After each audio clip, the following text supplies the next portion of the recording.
nossa, bichinha tá aqui, o que aconteceu? O que aconteceu essa semana toda aí que você tá com esse pique, com esse fogo interior, menina? Mas não tô com tanto pique assim, não. Eu acho que ela ganhou na Mega Sena e mentiu pra gente.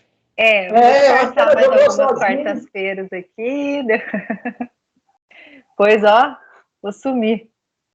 Cair no mundão aí. Com tanta notícia ruim ela dando risada, é porque eu acho que ela ganhou na Mega Sena e não ganhou na Mega Sena, menina aí. E vai morar lá no Oiapoque, lá numa ilha deserta e tal. Já comprou um pedaço de terra em Veneno Noronha, tá fazendo uma cabaninha lá, meu chalé. Mas eu mando a passagem. Noronha. Então é isso aí, senhoras e senhores. Vamos iniciando aí a nossa 82ª noite dos nossos estudos do Livro dos Espíritos. Estamos aí finalmente começando o nosso estudo com a Amanda, que não fez a sua pausa etílica esta noite. Não, então ela já começa conosco desde o início. Mas estamos aí com o nosso profeta do caos, o nosso quinto cavaleiro do Apocalipse, o netinho do Herculano Pires. E estou aqui nesta passagem mitológica, senhoras e senhores, quando Gilgamesh, rei de Uruk, chega no fim do mundo e encontra o Noé da Bíblia, senhoras e senhores. E estamos aí com o nosso extraterrestre Jorginho, que está aí aguardando os seus primos chegarem, que mandaram o asteroide para acabar com a Terra. Estamos aguardando o fim do mundo. Que não chega nunca. Os primos do Jorginho. A mira laser dele não está boa.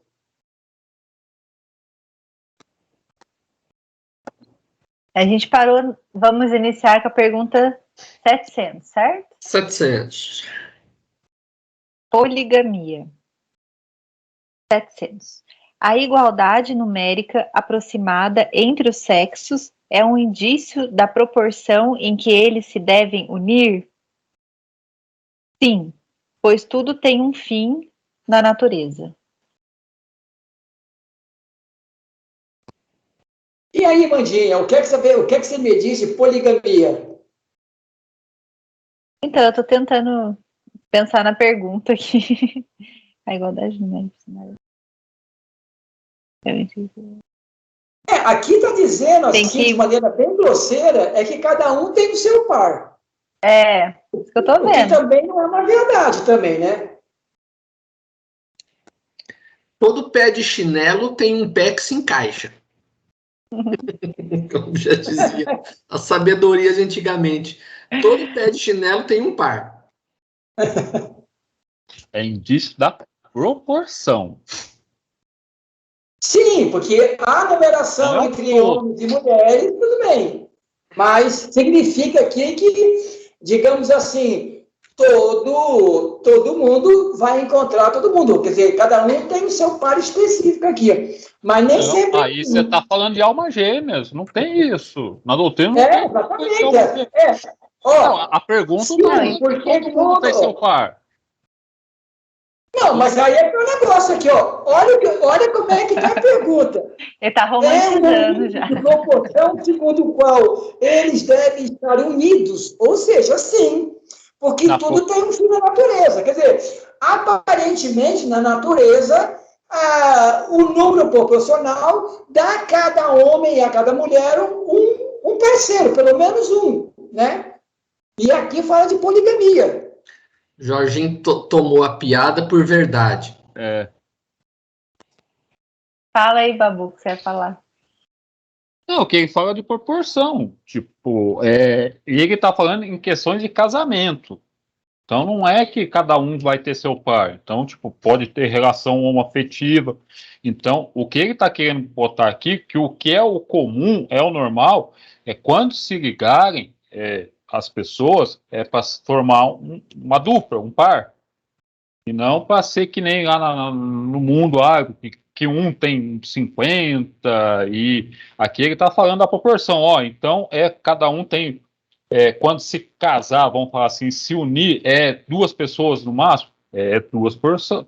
Ele fala, mas não que cada um tenha almas gêmeas, que cada um tem um pé de chinelo, não. Ele está falando que o casamento sadio, saudável, é entre duas pessoas apenas.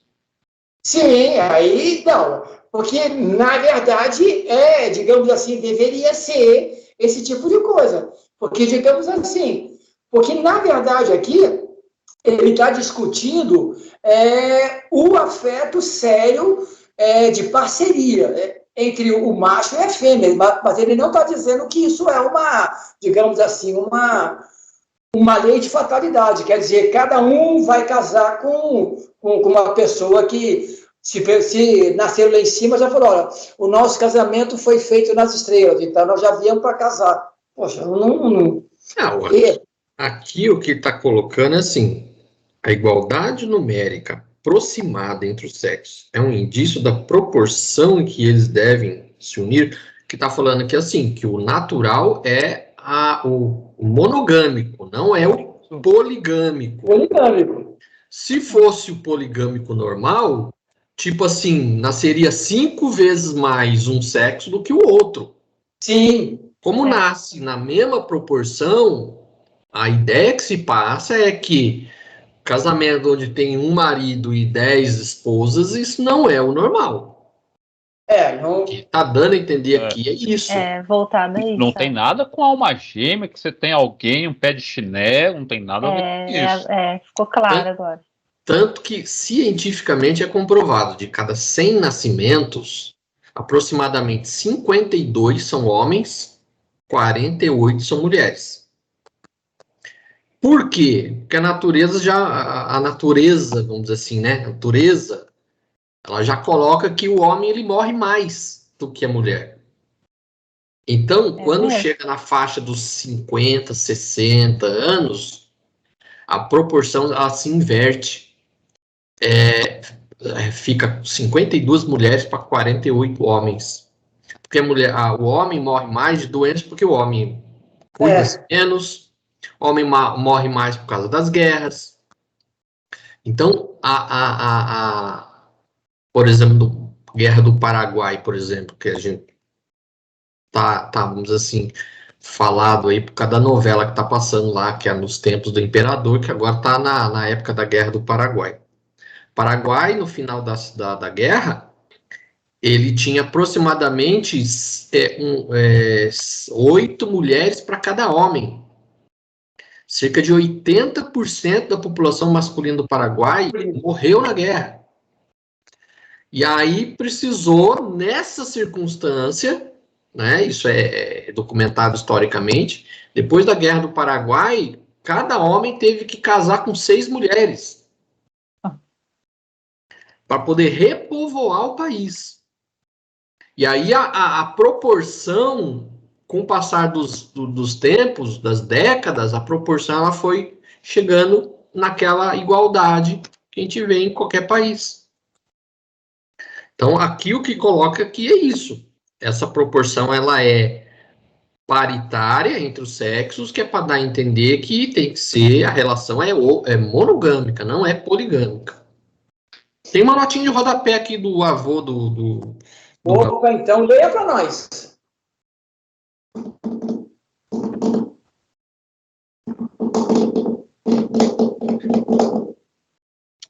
Diz o seguinte: o espiritismo é teleológico, tanto do ponto de vista físico quanto do ético.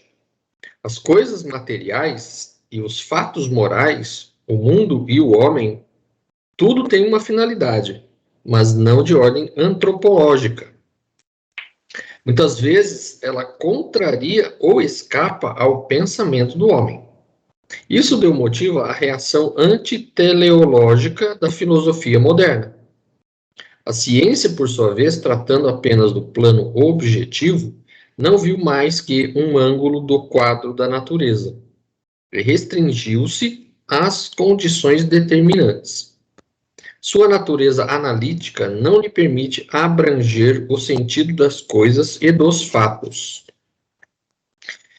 Henri Bergson, porém, em Evolution Creatis, desenvolveu a teoria do elan vital, segundo a qual todo o curso da evolução, partindo da matéria mais densa, dirige-se à liberação da consciência no homem, aparecendo este como o fim último da vida na Terra. Essa é a tese espírita da evolução até os limites da vida terrena. Mas o espiritismo vai além, admitindo a escala dos mundos, através da qual a evolução se processa no infinito, sempre com a finalidade da perfeição.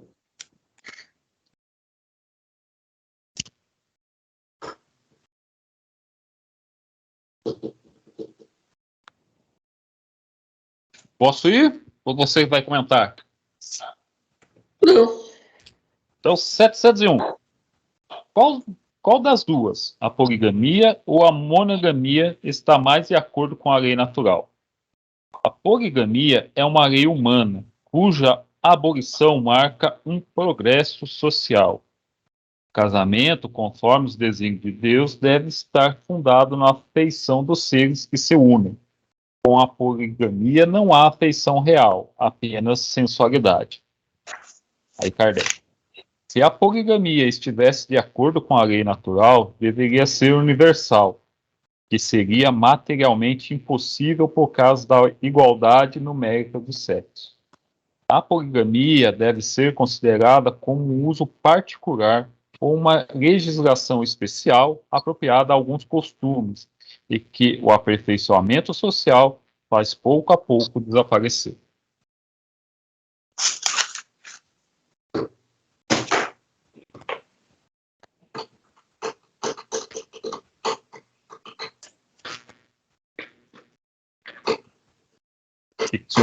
O senhor Nenhum comentário, Jorginho?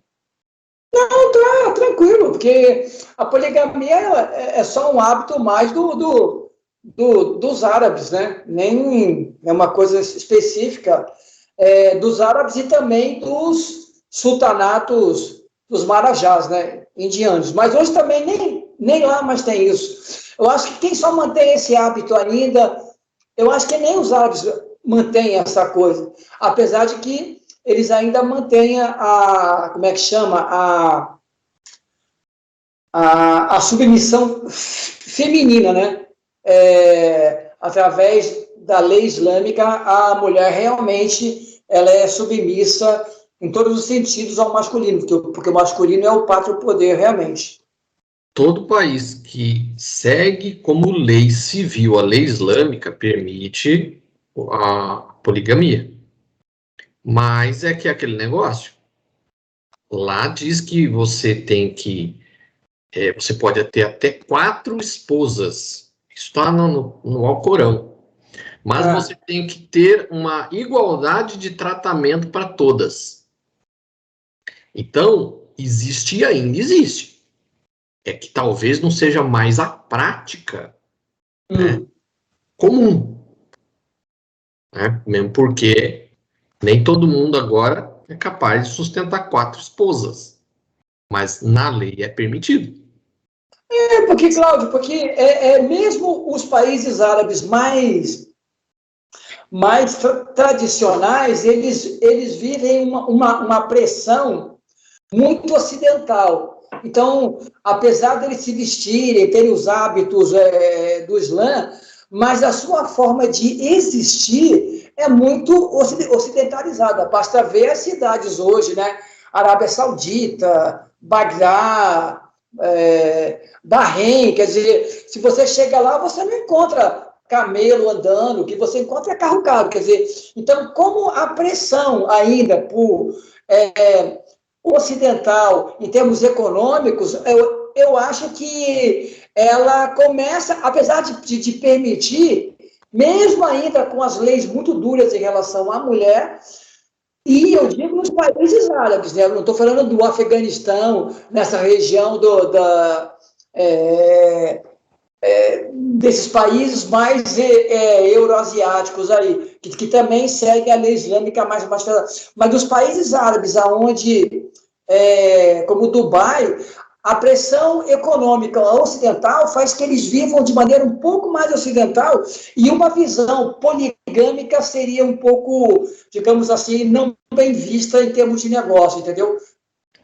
Economicamente, eles podem até ter influência ocidental. Nos costumes, eles continuam mesmo. Eu falei, não, a lei permite. O que acontece é que não está sendo assim mais tanto em prática isso daí pela questão econômica. Não é qualquer um que é capaz de sustentar 4 esposas. A questão é isso. A legislação permite. Na Arábia Saudita tem, com certeza. Eu li um tempo atrás um livro escrito por uma mulher que fala as condições de vida na Arábia Saudita. Isso aí é praticado, sim, com certeza, porque é muito pouca informação que vem de lá. No Brasil ainda existe 3 tribos indígenas que aceitam a poligamia ainda. Antigamente já haviam mais. Ainda atualmente existem 3 ainda tribos, sendo que acho que a Chavante é uma delas. Então existe aqui ainda no Brasil essa coisa cultural desse povo ainda.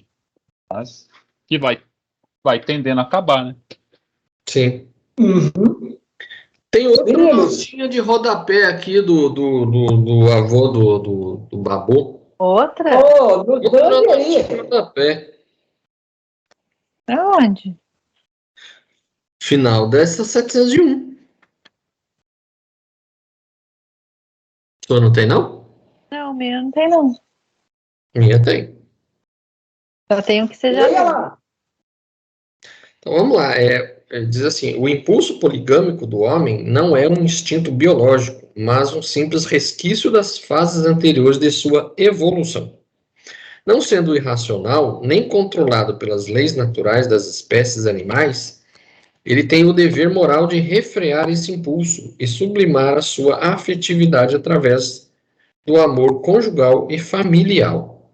É pela razão e o livre-arbítrio que ele se controla, elevando-se conscientemente acima das exigências biológicas e das ilusões sensoriais.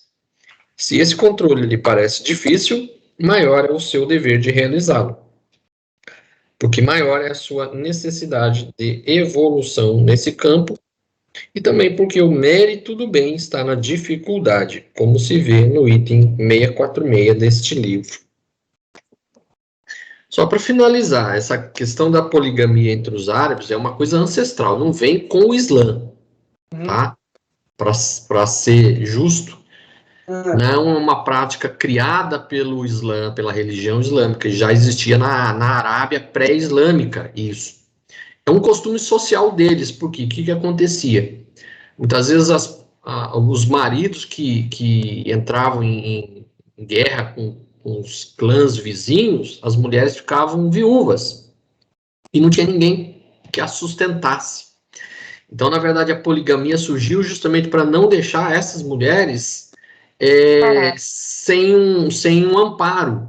Essa é a ideia da questão da poligamia entre os árabes, que é um costume já ancestral entre eles.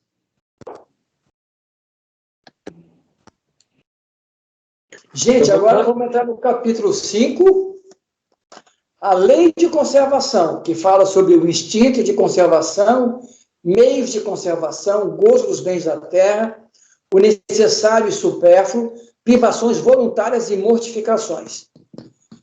Vamos lá, o instinto de conservação, pergunta 702. Sou eu. O instinto de conservação. Sou eu. Não, você não leu aqui, ó. Ele deu a nota de rodapé. Tá. Então, tranquilo. Aí você já deu uma iniciada aí. 702. O instinto de conservação é uma lei da natureza? Sem dúvida. Todos os seres vivos o possuem, qualquer que seja o grau de inteligência. Nuns é puramente mecânico e noutros é racional. Esse tipo de conservação já vem desde do princípio inteligente no seu trabalho evolutivo, principalmente ele é mais arraigado quando nós estagiamos no trabalho animal, né? E como ainda estamos em evolução, para tirar de nós, de maneira total, essa herança do nosso estágio muito demorado nos planos da animalidade, o instinto ainda se conserva, porque nós somos animais humanos ainda, né? Em termos biológicos, o Babu pode dizer realmente, a definição do ser humano é um animal mamífero, bípede, e que mais, Babu?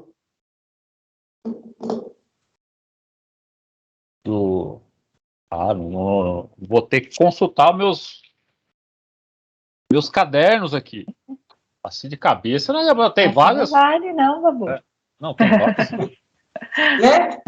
Então como nós ainda estamos saindo de maneira bem primária do nosso estágio animal ainda, uma boa maioria ainda é muito passional, sabe? Agora que nós entramos no sistema de emoção, ainda o instinto de conservação, ele age. Claro que na gente ele já é mais elaborado, a gente já tem um pouco mais, devia ter pelo menos um pouco mais de controle sobre ele, né? Não, que pega aqui, o instinto de conservação, é o instinto de você lutar pela sua vida, de você preservar a sua vida.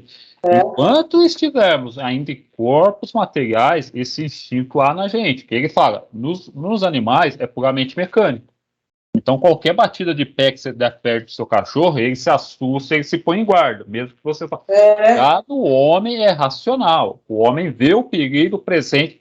E esse instinto no corpo humano ainda, enquanto o espírito encarnar em corpo muito material ainda, esse instinto acompanha. Só que cada vez ele vai se posicionar cada vez mais racionalmente, não vai se colocar na frente dos perigos. Mas isso também, Babu, é um certo controle natural daquela condição do desespero e para o suicídio, né? Já o medo de morrer, o próprio corpo se acompanha isso, é um freio bem colocado até o anseio de se matar, né?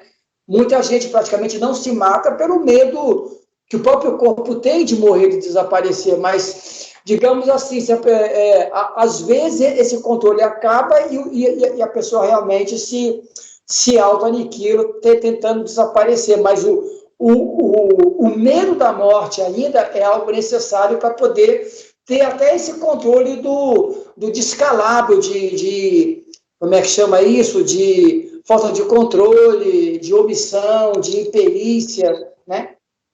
De imprudência. Quer dizer, as pessoas são prudentes devido ao instinto de conservação, mas a maioria ainda bebe e dirige, entendeu? É por isso. Quer tomar vacina. É por isso que eu estou falando. Enquanto a gente é muito irracional ainda. Como ser humano, nós já era para ter uma consciência mais elevada, a gente se põe em perigo ainda. É que nem aqueles esportes radicais que o pessoal faz aí e acha uma. Mesmo aos poucos a gente vai pagando com isso aí. A parte racional nossa, que nem assim, ó.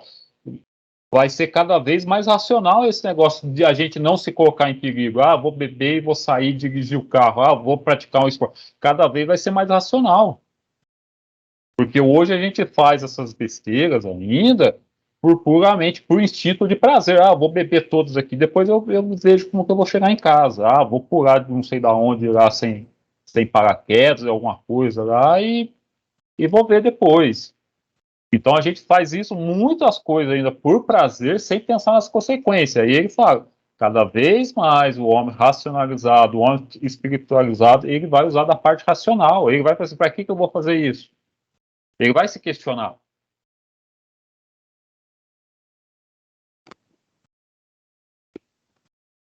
Claudinho? Mandinho, o que é que você diz isso aí, Mandinho?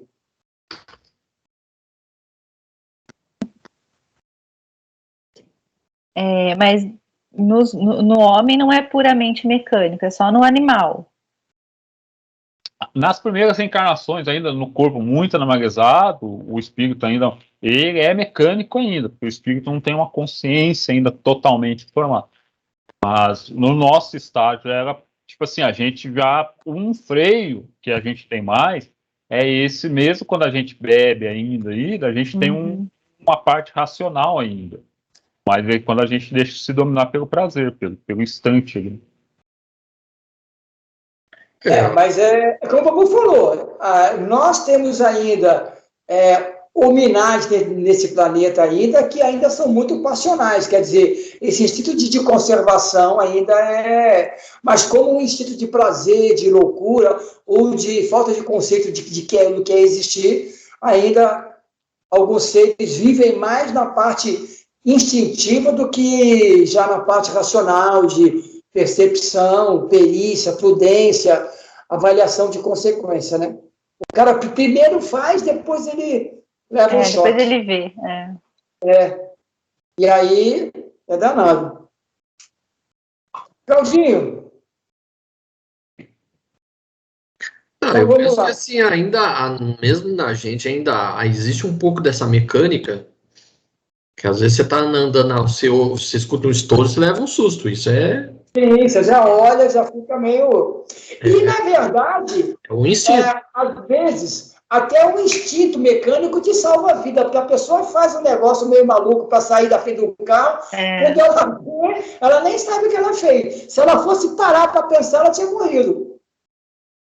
No animal, ele é puramente mecânico, em nós ainda tem um pouquinho. À medida que a gente vai se desmaterializando, isso aí vai enfraquecendo, né? Agora o senhor pode ir, Jorginho. Opa, valeu. 703. Com qual objetivo Deus deu a todos os seres vivos o instinto de conservação? Porque todos devem concorrer para os objetivos da providência. É por isso que Deus lhes deu a necessidade de viver. Aliás, a vida é necessária ao aperfeiçoamento dos seres, e eles o sentem instintivamente sem se aperceberem. O que eu gosto nessa resposta, o que eu acho bacana nessa resposta, é que ela está direcionada para entender o instinto de conservação, mas ela amplia no seguinte, para nos mostrar que a existência do princípio inteligente incorporado a um corpo físico é para a evolução e aperfeiçoamento de todos os seres.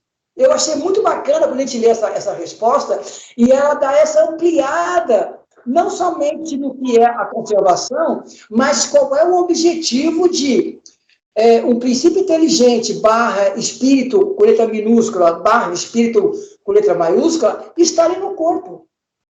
Ou seja, você pensa bem, aliás, a vida é necessária ao aperfeiçoamento dos seres, e eles o sentem instintivamente.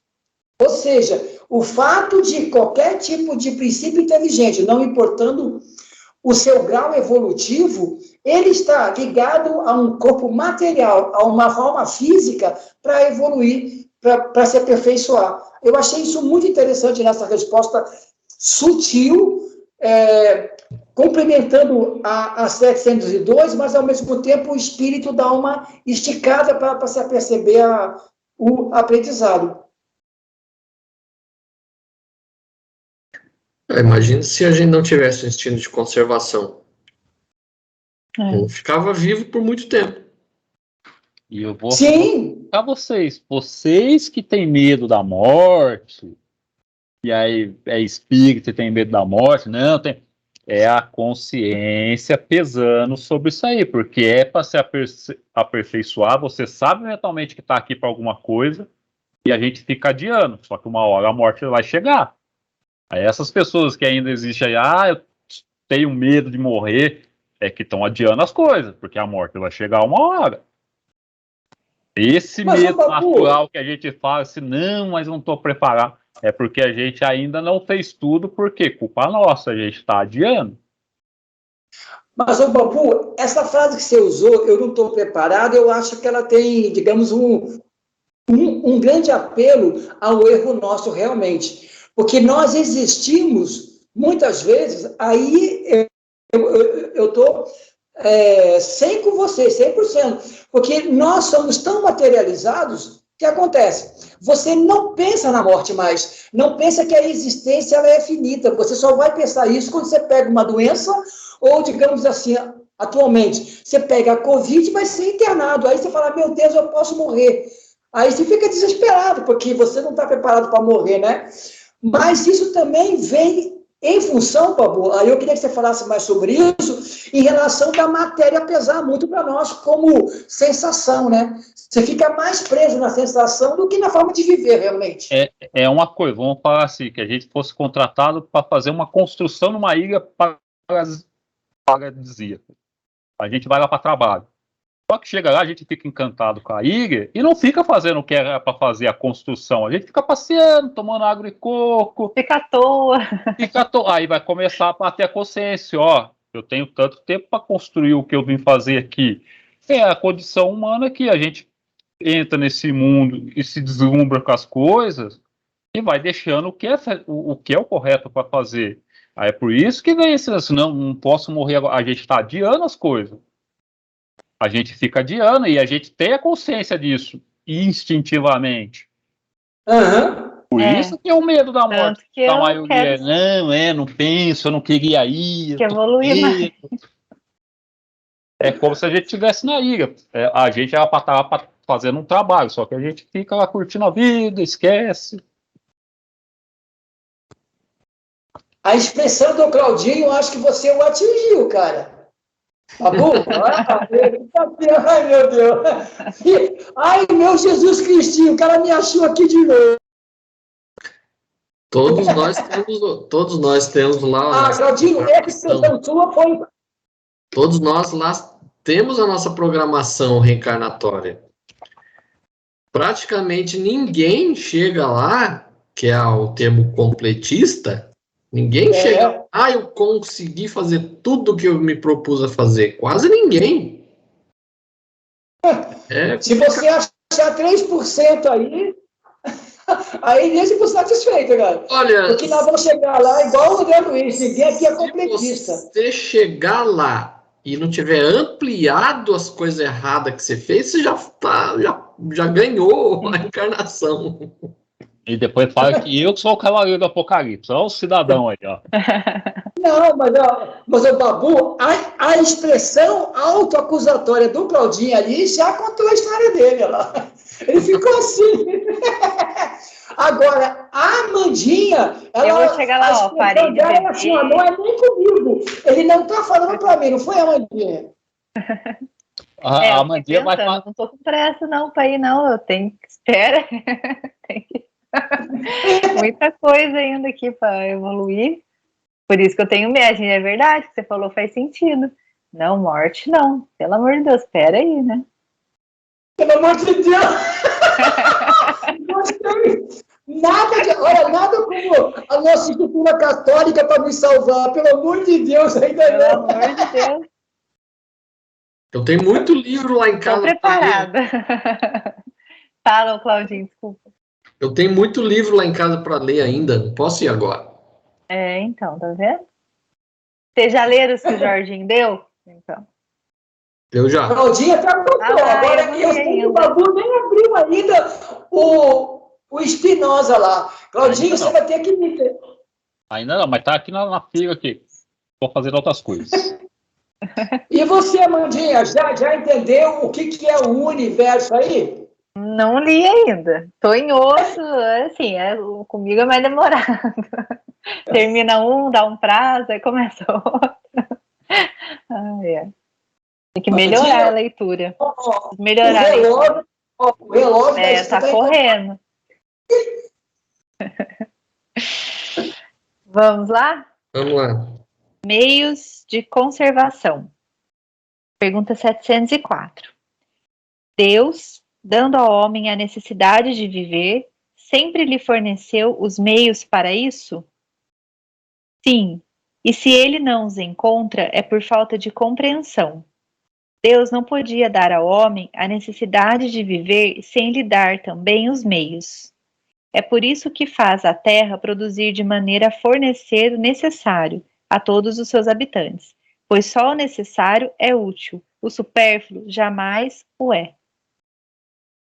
Cara, essa resposta, anos mais tarde desse livro aqui, o Chico Xavier, ele dá uma explicação 10. Ele fala assim, ó, para a felicidade, basta o necessário e uma consciência tranquila. Você pensa bem, né? E aqui, ó, o necessário é útil, o supérfluo não o é jamais. Olha só. E você pensa bem, aqui nós já estamos entrando, nós já entramos há algum tempo, em 1860, porque aqui já é a primeira edição da segunda fase do Livro dos Espíritos. E você pensa bem, naquela época nem se falava em economia, em ecologia, e nada disso. E você pensa bem, os espíritos já alertavam que você tem que fazer um trabalho onde o necessário basta. Nosso grande amigo e amigo da Mandinha agora, já que a Mandinha está quase uma estoica aí na vida, o Manual Eu tô. de Epíteto, ele traz lá que é necessário para o homem.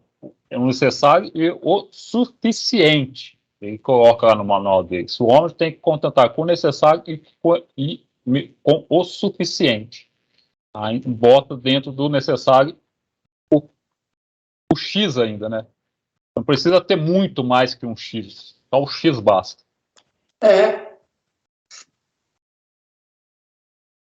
Pague, Claudinho. Ou Amandinha. Claudinho tá preparando ali o gogó para falar. Aqui ele coloca aqui que a Terra produz o necessário para todo mundo. Então, se a Terra realmente não tivesse condições de produzir alimento suficiente para todo mundo, não tinha nascido tanta gente assim. Então, quando a gente vê fome, milhões de pessoas passando fome, não é porque a Terra não é capaz de produzir, é porque a ganância, né? A ganância das pessoas, a falta de solidariedade das pessoas é que faz com que essas pessoas passem fome. A Folha de São Paulo, por exemplo, publicou alguns anos atrás que o mesmo hectare que produz o gado, por exemplo, o gado de corte, é capaz de produzir, em termos de plantação, 10 vezes mais. Mas por quê? Porque o Brasil é o país que mais vende carne no mundo. É uma indústria importante. A gente viu aí o caso aí do Bradesco aí, né? Fizeram a propaganda lá, falando lá, segunda sem carne, vamos dizer assim, os grandes produtores agropecuários têm conta no Bradesco. Imagina se o Bradesco... Nós vamos tirar o dinheiro daí, aí o cara...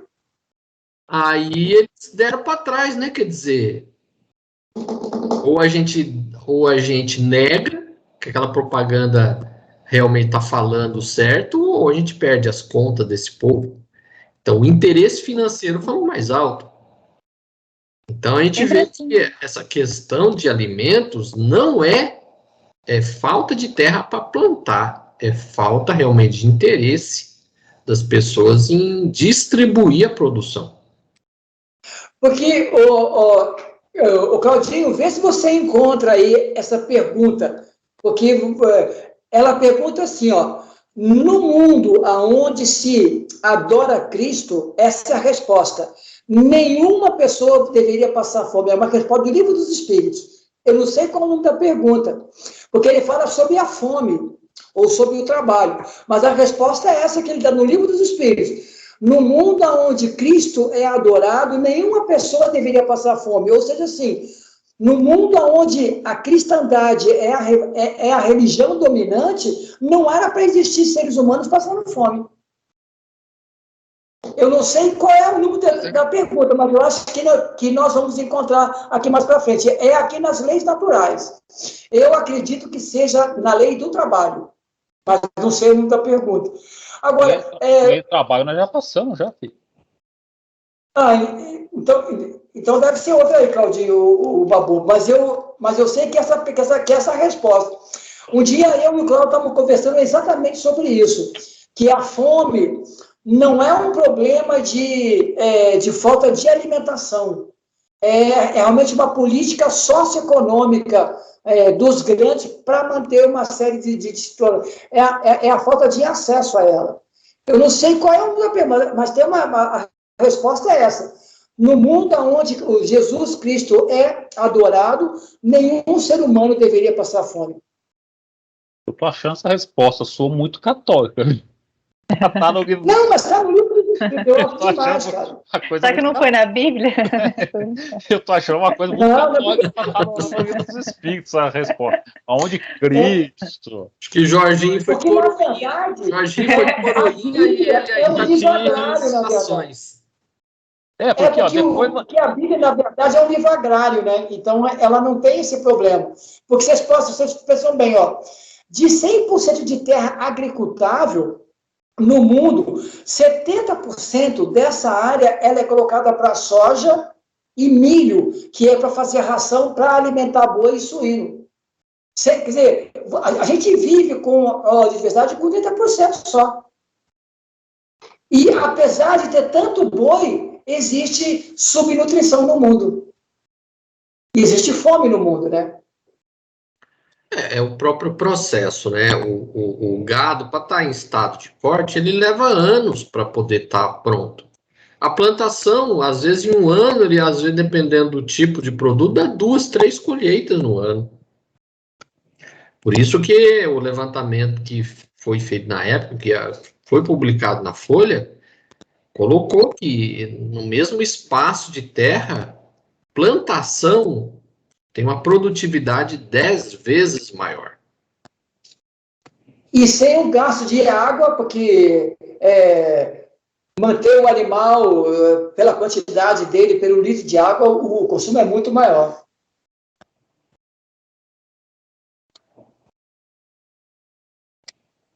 Vamos embora. Vamos. Vamos não, tem que continuar lendo ainda. 705. Porque nem sempre a terra produz o suficiente para fornecer o necessário ao homem.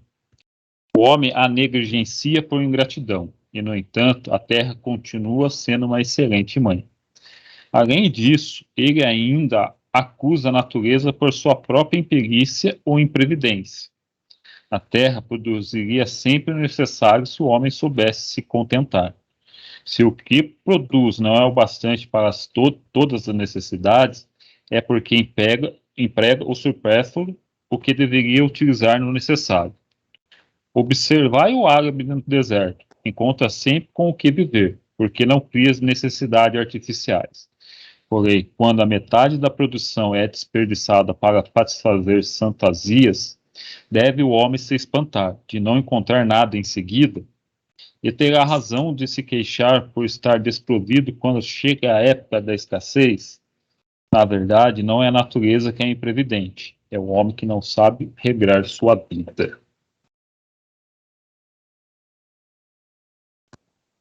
Exatamente.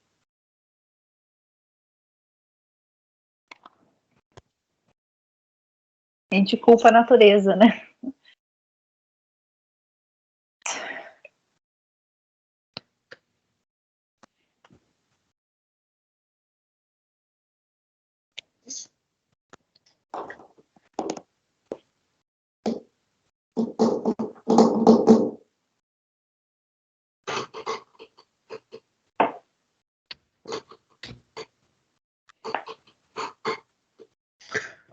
É isso, né?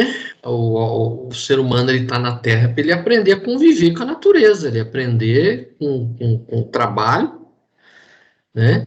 Aliás, a Bíblia no Gênesis já diz isso, né?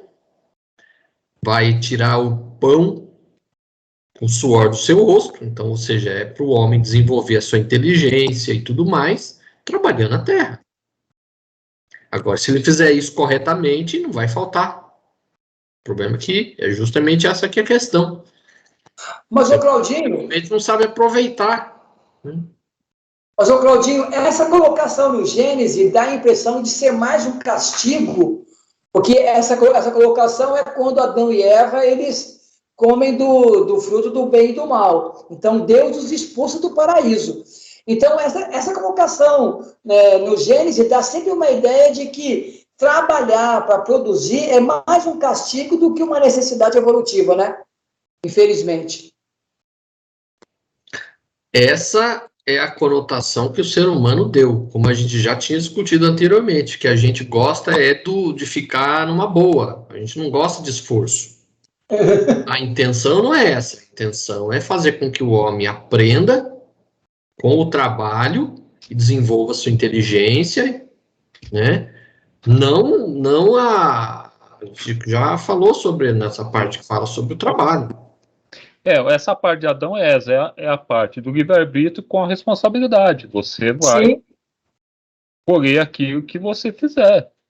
E você vai ter que ser autossuficiente. E aqui coloca aqui, ó, o povo árabe no deserto. Eles não ficam com luxúria, que nem a gente tem aqui, a gente fica... Quando aperta o calo, o homem consegue viver com o que é necessário.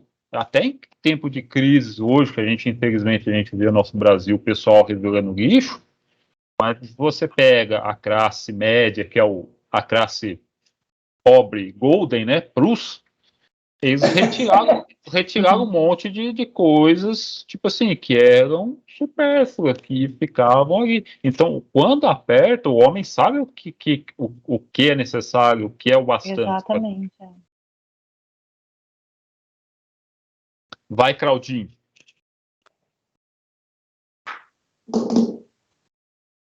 Só para atualizar aqui, senhor Jorge, não encontrei essa coisa que você falou aí não, que Jesus, maneiro de Jesus, não sei o que, não achei no livro do Espírito não. O Jorginho foi procurar, o Claudinho foi procurar. Não, mas eu vou achar, porque a resposta é essa aí, agora eu não sei qual da pergunta. Ele deve estar pegando esse negócio num livro bem católico, no máximo ali um tipo tá Emmanuel, um Consolador, alguma coisa assim. Pode ser o Emmanuel no Consolador, tipo, ó, uma resposta mais jesuíta, assim, do que no livro. Eu achei muito estranho, mano. Nem o jesuíta tá sabendo de onde que é. É verdade, gente, ó. Por falar por falar em jesuíta, sabe o que eu descobri? Me mandaram no Facebook, eu nem sabia que existia um Instituto Hercílio Maia. Lembra, Mandinha, que eu te falei que o Hercílio Maia foi o primeiro médium do reumatismo, né? Existe um instituto, cara, eu não sabia que no Brasil existia um instituto, pensei que ele já tivesse... Jorge, já se credenciou lá, já se tornou sócio. Já tá no grupo lá. Estou no grupo. Então vamos lá, 706? Isso. Exatamente, meu filho. Como bens da terra, devemos entender apenas os produtos do solo? O solo é a fonte primeira de que decorrem todos os outros recursos, porque esses recursos, em última instância, são apenas uma transformação dos produtos do solo. É por isso que devemos entender por bens da terra tudo quanto o homem pode gozar neste mundo. Cara, ó, essa resposta aqui também é para o século XXI, né? Você pensa bem, minério, porque dá a impressão que é somente alimentação, mas não, está falando de minério de ferro, ouro, areia, tudo que você retira para criar uma condição de existência é bens do solo, é o bens da natureza. Bom, já na mitologia grega, a Terra era chamada de Gaia, a Mãe Terra, porque ela era a origem de tudo. Tudo. Até os nossos corpos têm origem nela. Então, tudo vem dela. Tudo que tá sobre a Terra tem origem nela. E volta para ela. Vocês que estão com medo de morrer aí, ó. Do pó viestes, ao pó voltarás. Gente, a Amandinha não vai dormir esta noite, hein? Já ficou preocupada. Falando muito de morte aí, olhando para mim, me apontando. Vamos mudar o assunto. Vira essa página aí. Vira essa página aí. 717. Os meios de existência frequentemente fazem falta a certos indivíduos, mesmo em meio à abundância que os cerca. A que se deve atribuir a isso? Ao egoísmo dos homens, que não fazem sempre o que devem, depois e o mais frequentemente a eles mesmos. Procurai e encontrareis. Essas palavras não querem dizer que basta olhar a terra para encontrar o que se deseja, mas que é preciso procurá-lo com ardor e perseverança, e não com fraqueza, sem se deixar desencorajar pelos obstáculos que, frequentemente, não são senão meios de pôr à prova vossa constância, vossa paciência e vossa firmeza. Também, se quiserem ler, a 534.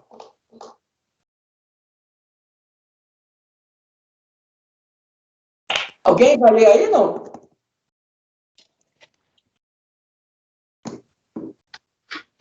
A 534 ele está perguntando se as dificuldades têm origem em alguma influência de algum espírito, né? Aí ele fala que às vezes pode ser espírito, mas na maioria das vezes é a gente mesmo que faz borrada. Isso. A preguiça. Beleza, então vamos lá, que aqui ainda tem um adendo de Kardec, que é um adendo grande, inclusive. Se a civilização multiplica as necessidades, ela multiplica também as fontes de trabalho e os meios de viver. Mas é preciso convir que, sob esse aspecto, muito lhe resta ainda a fazer. Quando ela tiver terminado sua obra, ninguém poderá dizer que lhe falta o necessário, senão por sua falta. A infelicidade para muitos resulta de tomarem um caminho que não é aquele que a natureza lhes traçou. Então, lhes falta a inteligência para terem êxito.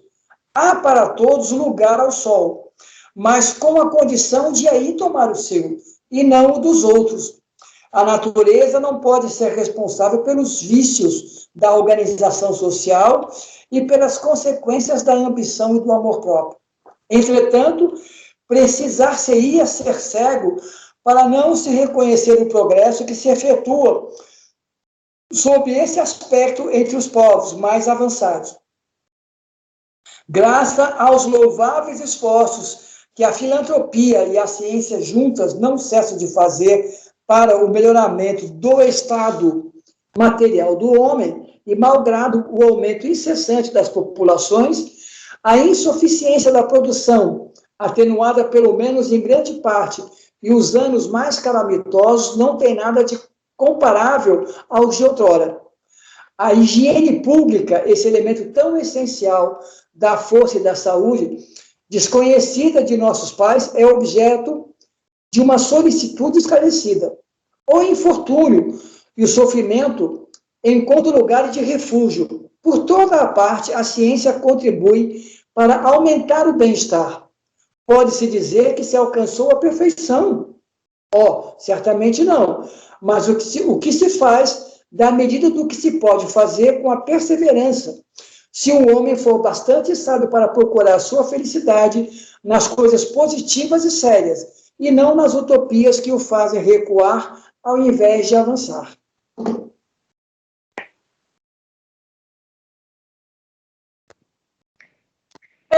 Nessa colocação de Kardec, ele dá uma aula de economia social, né? De você usar o que a ciência lhe dá como bem-estar, mas também evitando a ganância e o excesso, o supérfluo e tal, né? Porque você pensa bem, tudo que se joga fora hoje, né, com exceção aos problemas, é para você comprar coisa nova, mas você não manda reciclar, não manda arrumar nada. Vai montando de lixo, a pessoa não cuida, e quem paga é a terra mesmo, porque você não tem espaço para pessoas e lixo que você monta, né? Parece que a inteligência não se perdeu ainda na condição de saborear mais conforto excessivo do que do que necessidade realmente e suficiência, né? Nós estamos hoje nesse sistema. Sim.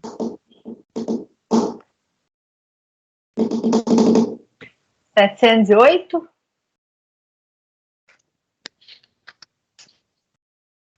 Não há situações em que os meios de subsistência não dependem absolutamente da vontade do homem e onde a privação do necessário, o mais imperioso, é uma consequência das circunstâncias. É uma prova frequentemente cruel que o homem deve sofrer e a qual sabia que seria exposto. Seu mérito está na submissão à vontade de Deus, se a sua inteligência não lhe fornecer algum meio de sair da dificuldade. Se a morte deve atingi-lo, ele deverá submeter-se sem lamentar, pensando que a hora da verdadeira liberdade chegou e que o desespero do momento final pode fazê-lo perder o fruto de sua resignação.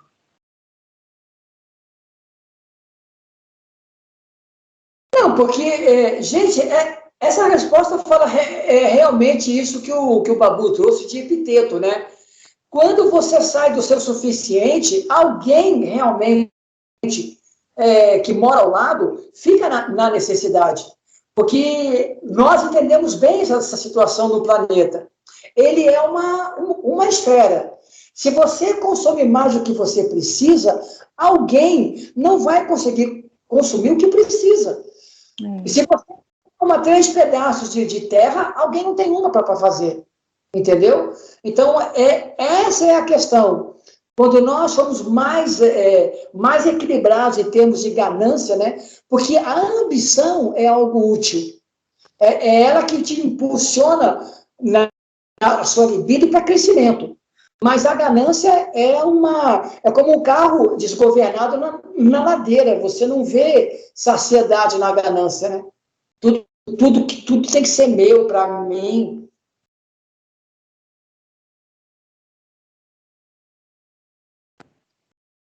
Aqui o que ele coloca é assim, o que ele pergunta é se, às vezes, situações que a pessoa passa por necessidade, se isso realmente acontece independente da vontade da pessoa. O que está colocando aqui é que é uma prova que ele tem que passar. Ele sabe que ele pega uma situação de que ele fala de subsistência, tem situação em que não depende só do homem, ele pega essa e amplia muito. É uma prova muitas vezes cruel que deve passar e a qual sabia que seria exposto. Ou seja, não só por essa prova de não ter o necessário para comer, mas as outras provas da vida também. Seu mérito está em sua submissão à vontade de Deus. Se sua inteligência não fornecer nenhum meio de se livrar da dificuldade, ou seja, você tem pessoas que, por mais que queiram fazer, mudar, não conseguem. É essa a prova, essa pessoa tem que passar por isso, e ela sabia, já que a inteligência dela não está conseguindo fazer ela sair daquela situação, então ela tem que se resignar. Então ele pega de um produto que é da subsistência, que ele fala, e tem gente que não consegue produzir, que vai depender, e ele amplia isso para as outras coisas da vida.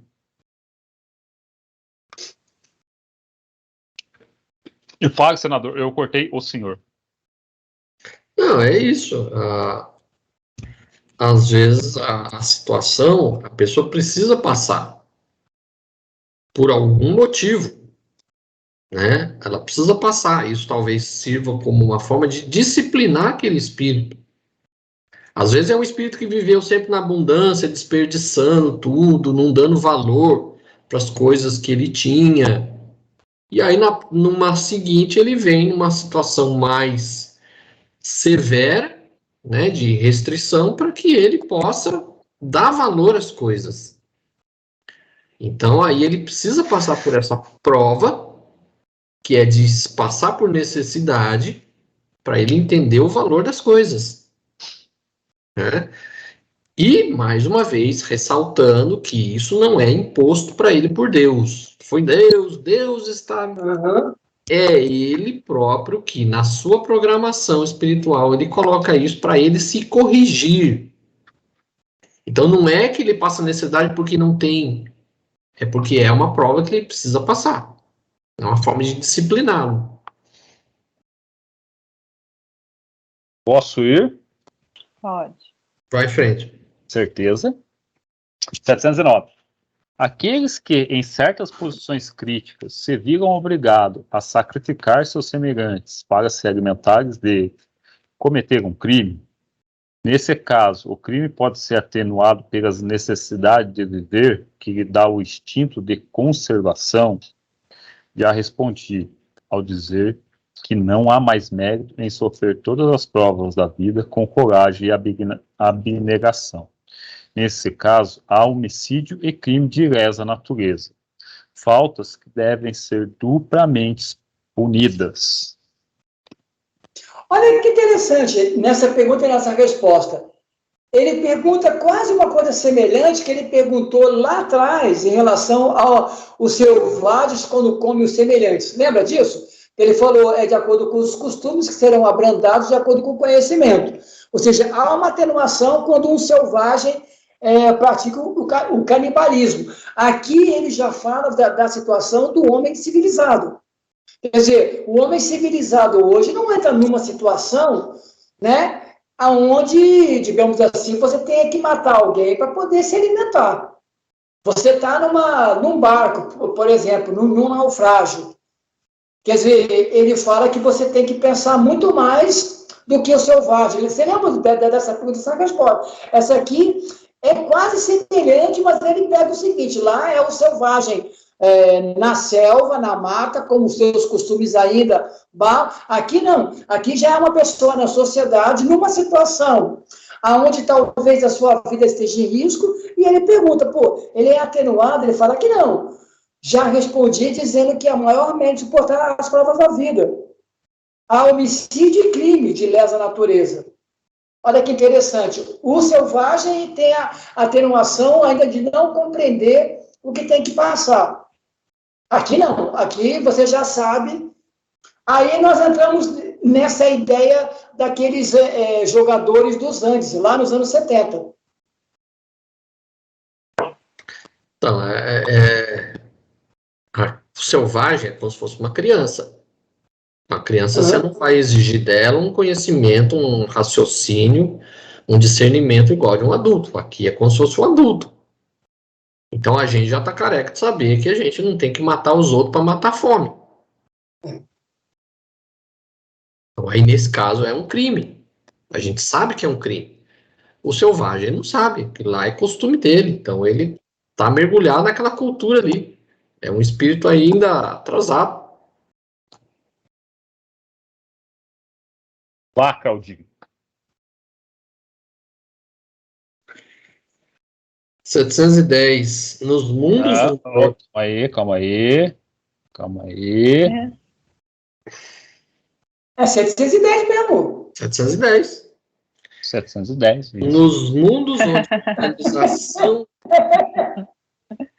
Nos mundos onde a organização é mais apurada, os seres vivos têm necessidade de alimentação? Sim, mas os seus alimentos estão em relação com a sua natureza. Esses alimentos não seriam tão substanciais para os vossos estômagos grosseiros. Da mesma maneira, eles não poderiam digerir os vossos. Ou seja, cada mundo tem um tipo material de corpo físico, e aí a alimentação ela é compatível com esse corpo físico. Sim, e também, Claudinho, o que eu gosto aqui é em relação a isso. Ele fala assim, no mundo onde a organização é mais depurada, ou seja, no planeta mais evoluído que o nosso, onde o seu corpo não é tão material, a alimentação é natural, mas ela é muito diferente. Ou seja, para você viver num planeta como esse, você tem que se acostumar, tanto pela virtude como pelos valores, até pelo hábito alimentar de poder se viver lá. Porque você não vai sair daqui da Terra comendo churrasco e ir para um planeta onde você vai viver de uma maneira mais suave. Você mesmo sentiria a falta pelo padrão de pensamento psíquico. Mesmo que o corpo mude. Toma cuidado com isso, Jorginho. Porque Não, mas você pensa bem. Kardec Mesmo que o fala, corpo mude, o psiquismo que muda. ó, vamos lá. Kardec fala, o animal alimenta o animal, o corpo alimenta a matéria. Então, se a gente pega um Sócrates, que no tempo dele, ele comia carne, ele é o espírito evoluído, ele pode estar nem aqui na Terra mais. Não é só nem é pelo fato dele ter comido carne na existência dele, que ele vai chegar no outro mundo e não vai poder comer. Mozart é a mesma coisa. Então, o fato de você comer carne aqui não implica que você é um ser atrasado. Não, Babu, eu não disse isso. O que eu estou dizendo é o seguinte: você colocou Sócrates. Sócrates tinha um amante homem, porque era comum na Grécia você ter o seu parceiro masculino, mas não fazia isso dele equivocado. Só que o seguinte, quando ele coloca aqui já no mundo ocidental, você tem que começar a mudar os seus hábitos também psiquicamente. Porque você pensa bem, se você for para um lugar onde a alimentação é mais suave, você vai ter problema de adaptação. Agora, comer carne ou não comer carne não faz você ser melhor ou pior que uma pessoa. Não é isso que está escrito aqui. É que num planeta onde a alimentação é mais depurada, significa que o espírito é mais depurado, senão ele não estaria lá. Isso, mas é que se você fosse, imagina sair daqui comendo um churrasquinho, assim, então não tem problema. Você tem vários. Sim, mas é isso, você não dá esse salto para o planeta mais depurado se você ainda está preso a muita materialidade. Não, Jorge, você tem espíritos que saíram daqui e foram direto para Júpiter, que Júpiter está há muitos anos já a mais, e pessoas que comeram carne. E tinham uma alimentação. O problema não é esse negócio do tipo de alimentação. É questão do apego, é questão de virtude, é questão de você, tipo assim, viver para a matéria. Esses espíritos, mas é isso daí. Encarnados aqui, ele fala assim, ó, vou comer uma carne, vou... Até que, tipo assim, a gente vai até desse jeito, sei lá, quem toma cerveja aqui não vai poder ir para outro mundo.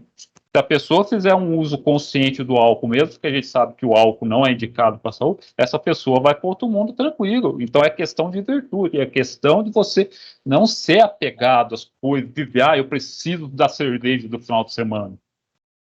Babu, mas aí você falou a palavra correta, porque é isso que eu disse. Você está colocando é o seguinte, é o desapego dos hábitos materiais.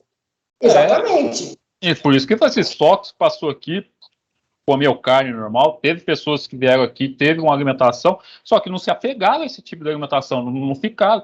Senão você coloca uma coisa que é natural desse mundo, que é o corpo alimenta o corpo, porque o espírito mesmo não precisa de alimentação, vamos dizer assim, né? Porque senão você pega até, tipo assim, o nosso amigo senador que foi assim, ó, com Jesus até onde a gente sabe comia carne. Mas o que você está colocando é o que eu estou colocando. Porque esses planetas onde você é mais depurado é uma questão de desabituação do mundo material. Quer dizer, você vai ter que ir trabalhando cada vez mais para se espiritualizar, tanto fisicamente como os hábitos internos de virtude. Porque nós não vamos saltar daqui para o mundo regenerador se nosso pensamento ainda é de ganância, de muita violência, de coisa assim. Para você ficar no mundo de regeneração, esses hábitos vão ter que ser bem mais elaborados.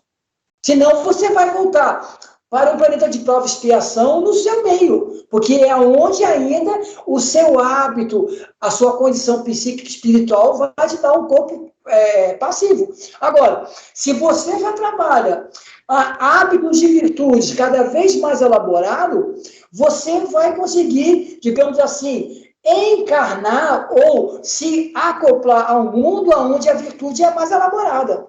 Mas isso que eu estou dizendo, não é questão de você viver com o mundo, mas você pensa bem, uma pessoa que gosta de beber cerveja, não é um problema, mas gosta do álcool, ela vai ter que se desapegar do hábito, porque ela vai reencarnar ainda presa no hábito do álcool. Se ela beber na outra encarnação um pouco de álcool, vai despertar esse psiquismo nela, ela pode voltar a ser alcoólatra. Não, Jorge, não. Porque, ó, já falamos, Jesus beber um vinhozinho. Ah, Jesus era um ser exemplar, beleza. Mas você tinha os outros apóstolos deles, que não eram nenhuma coisa raríssima, e com certeza não estão mais aqui na Terra. Então essa coisa, o problema é você não ser apegado a tudo, não é só álcool, pode ser refrigerante, pode ser qualquer coisa. Sim. Você tem que desapegar de gostar do negócio, daquilo fazer parte de você, vamos falar assim. Você é que nem o Claudinho já falou, o Claudinho vai morrer e vai ficar do lado da coleção de livros deles. Mas quando ele reencarnar, ele vai ter um livro e vai voltar a essa paixonite dele. Não, isso não tem nada a ver. O que é esse amor excessivo, é esse gosto excessivo.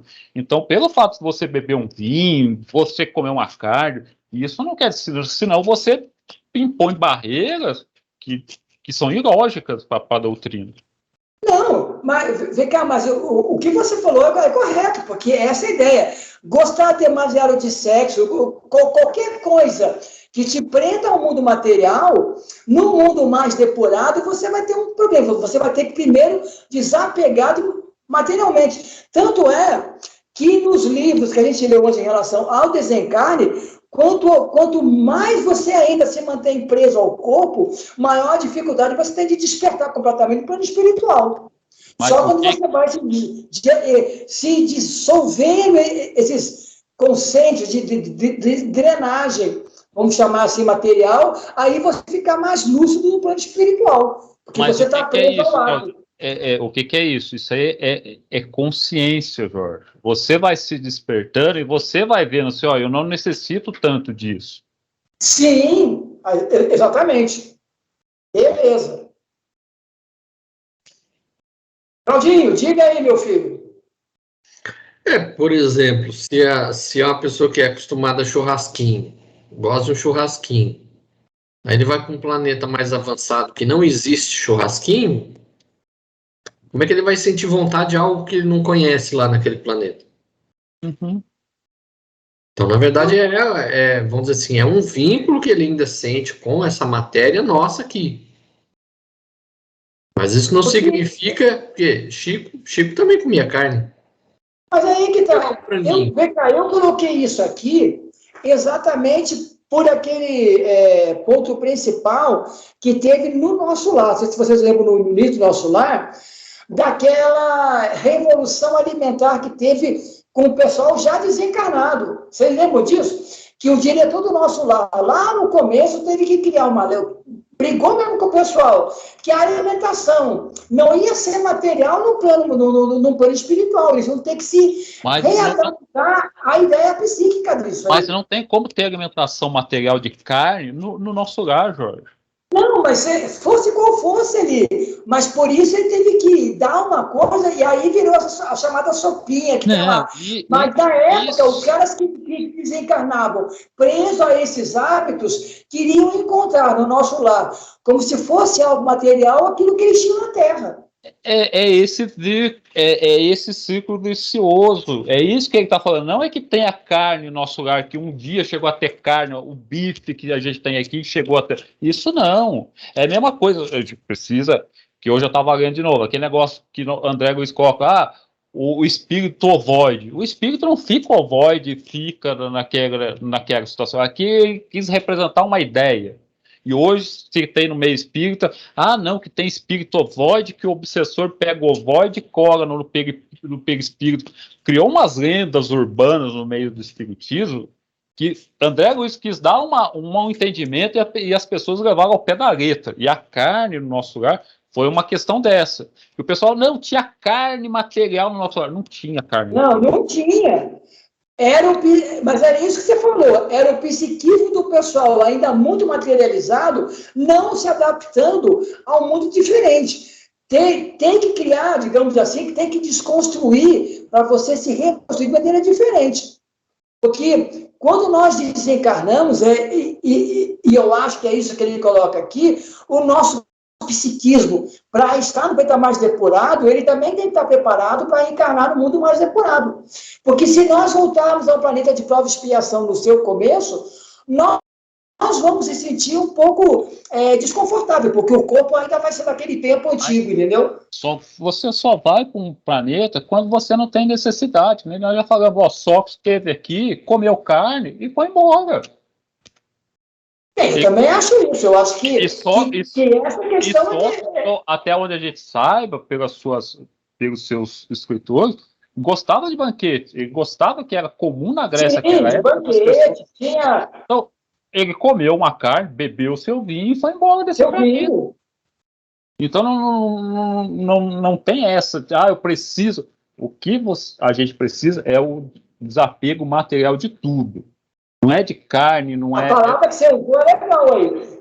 Você precisa de aprender a desapegar material de tudo. Aí sim. Aí deu uma boa aula mesmo. Aí valeu.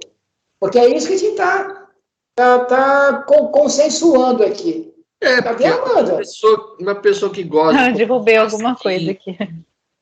Uma pessoa que gosta de comer um churrasquinho, ele ainda está muito apegado a esse tipo de matéria. Então ele não vai mesmo para o planeta avançado, porque ele ainda está muito materializado. Agora, espíritos que são espíritos já desapegados dessa matéria grosseira que nós vivemos aqui, vêm aqui numa missão, ele pode se alimentar de carne, como ele pode não se alimentar também, ele pode, de repente, não querer comer carne. Mas ele pode comer carne. E isso não o prende à Terra, porque ele não é uma pessoa apegada a coisas materiais nossas aqui. Então, o fato de ter carne aqui não significa que ele não possa ir num planeta superior, porque ele comeu carne aqui. É que nem nós falamos do Chico. Chico comia carne. Chico, com certeza, participou de algum churrasco na sua vida. Então, se pega o fato de Chico comeu carne e não vai poder ir para outro planeta... Aí Tem até dá uma série de situações um pouco complicadas realmente. Porque a questão do psiquismo, do preparo da simplicidade do Chico é outro nível, né? Tem até uma passagem dele com Emmanuel que diz que acho que um gato que ele tinha lá atacou e comeu o passarinho que ele tinha, né? Acho que era um gato de rua, alguma coisa assim. Aí comeu o passarinho e ele reclamando do gato, né? Aí, mas não é o gato, comeu o meu passarinho e tudo mais. Aí o irmão fala pra mim, e você não come o franguinho aí? Quer dizer... Por que você tá reclamando do gato? Do gato. Então encerramos por hoje, né? Encerremos por hoje. Já? Tá muito 25. Marca aí, Jorginho. Semana que vem, 711.